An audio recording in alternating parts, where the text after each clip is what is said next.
Now, we're going to switch gears from London to Wisconsin. Wisconsin Senate race. Joining me now, Senator Ron Johnson of Wisconsin. Senator Johnson, welcome as always, sir. You are, as we all knew you would, but you are now taking a larger and larger lead, and I just thought you could give us some tips from the top. What are the winning issues for you? It looks like you're stretching out a great lead, 52-46 in one poll. Well, Larry, listen, I take polling with a huge grain of salt. The only thing consistent about Wisconsin polls on my race is they've been consistently wrong. So I'm taking nothing for granted. But I think there probably has been shift in the polls because we've been able to get the truth out about my opponent, Mandela Barnes. He thinks the founding of America was awful. He is definitely anti-police. He's been at the forefront of the defund police movement. He's careful to use the code words, reallocate overbloated police budgets. It pains him to see a fully funded police budget. So Wisconsinites are starting to realize what a radical leftist he is, and that's probably what is certainly showing up in the polls. But again, we need to complete this race, run all the way through November 8th. What, Senator Johnson, is it true he's in favor of an immediate path to citizenship for illegal immigrants? Immediate citizenship for illegal immigrants? Is he really running on that? That's what he said, I believe, last night. He also wants to give illegal immigrants driver's licenses. And kind of think about that. What do you need to vote in Wisconsin? Oh, you need a driver's license. He also wants to give in-state tuition. So he wants to create more incentives for illegal immigration. And Larry, I'm very pro-legal immigration. I think it's one of the components for the solution. We need an increasing supply of labor. We need to stop paying people to sit on the sidelines is one of the formulas. I was listening to Art Laffer earlier. We also need to bring down the cost of energy.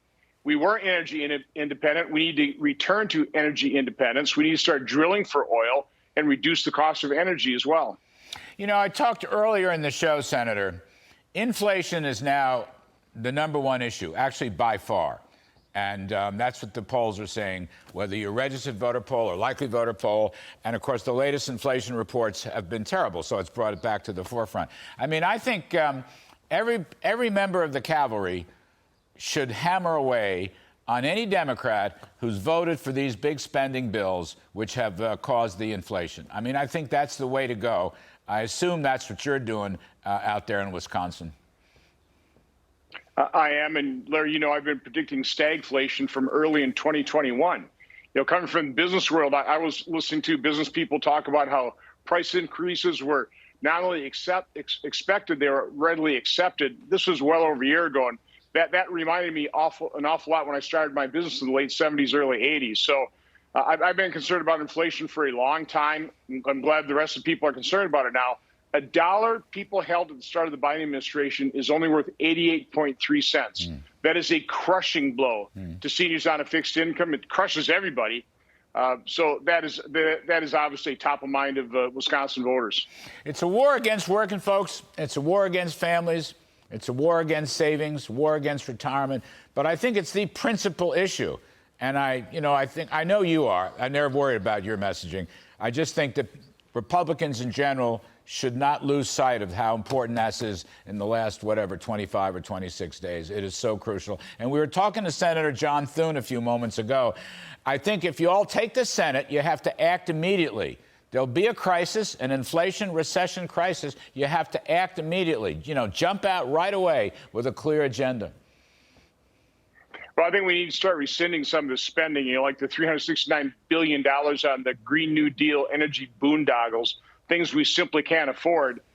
We need to establish some function in Congress. We should establish a calendar, set up a budget process, appropriation process. No more of these omnibuses, no more CRs at the end of the fiscal year. We actually need to restore function to the United States Senate, the United States Congress. Senator Johnson, we'll leave it there. Good luck on the race. I'm sure we will talk several